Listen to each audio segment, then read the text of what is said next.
ওয়ালাইকুম। আজকে নিয়ে এসেছি বিকালের একটি নাস্তা আলু দিয়ে, খুবই মজাদার আর ইয়ামি একটি নাস্তা। প্রথমে আমি একটি আলু, মিডিয়াম সাইজের আলু কিউব করে কেটে নিয়েছি, ছোটো ছোটো করে। আপনারা চাইলে একটু বড় করে কেটে নিতে পারেন, বাট আমার মনে হয় ছোটো ছোটো কিউবগুলো খেতে কিন্তু আসলে বেশ মজা লাগে। আলুগুলো ছোটো করে কেটে নিচ্ছে, তারপর একটি বাটিতে নিয়ে এগুলোকে ভালো করে ধুয়ে নিচ্ছি।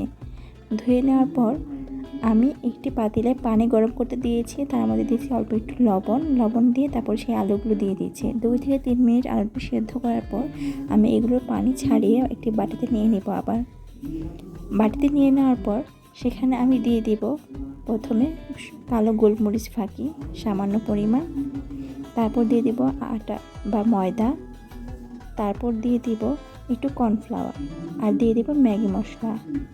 ভালো করে মাখিয়ে নিব। মাখিয়ে নেওয়ার পর আমার কাছে মনে হচ্ছে আরেকটু আটার প্রয়োজন, তাই আমি আরেকটু আটা দিয়ে দিচ্ছি বা ময়দা দিয়ে দিচ্ছি। দেওয়ার পর ভালো করে মাখিয়ে নিলাম। তারপর দিয়ে দিচ্ছি মরিচ ফাঁকি আর ধনিয়া ফাঁকি, আর আপনারা চাইলে এখানে গরম মশলা ইউজ করতে পারেন। এরপর একটি সস বানিয়ে নিব। সসটি বানিয়ে নেওয়ার জন্য প্রথমে একটি কড়াই গরম করে তাতে দিয়ে দিচ্ছি শুকনো মরিচগুলো ভেজে নেব। এখানে আজকে আমি সসটি দেখাইনি, আপনারা যদি দেখতে চান আমি আরেকটি ভিডিও নিয়ে আসতে পারি। সসটি বানাবো শুকনো মরিচ আর সয়া সসের মাধ্যমে। শুকনো মরিচগুলো নামিয়ে ঠান্ডা করে তাতে লবণ দিয়ে হাত দিয়ে ভালো করে ভেঙে নেব আর তাতে মিশিয়ে নেব সয়া সস। সেই একই ফ্রাই প্যানে আবার তেল গরম করে আমি আবার সেই আলুগুলো দিয়ে দিচ্ছি। আলুগুলো দিয়ে মিডিয়াম আঁচে ভালো করে ভেজে নেব মচমচে করে। যখনই লালচে হয়ে যাবে তখনই কিন্তু বুঝতে পারবেন যে আলুগুলো হয়ে গেছে এবং মচমচে হবে খুবই।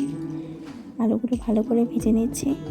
ভেজে নিয়ে সেই আলুগুলো নামিয়ে ফেলছি। এরপর একটি ফ্রাই প্যান নেব, এখানে কম তেল নেব খুবই। ফ্রাই প্যানে আমার সেই বানানোর সসটি দিয়ে আলুগুলোকে ভালো করে মিশিয়ে নিয়েছি সসের সাথে। তার মধ্যে দিয়ে দিব সামান্য পরিমাণ মেয়োনিজ, 2 চা চামচের সমান মেয়োনিজ দিয়ে ভালো করে মিশিয়ে নিচ্ছি। আপনারা যারা আমার মতন এক্সট্রা মেয়োনিজ পছন্দ করেন তারা কিন্তু এরপরও বাড়িতে সার্ভ করার পর মেয়োনিজ মেশাতে পারেন। আমি এখন বাড়িতে সার্ভ করে নিচ্ছি। বাড়িতে সার্ভ করে নেওয়ার পর আমি এখানে আবার আমার স্বাদ মতন এক্সট্রা মেয়োনিজ নিয়ে নিয়েছি, যা খেতে খুবই মজাদার হয়। আপনারা কিন্তু অবশ্যই ট্রাই করে দেখবেন।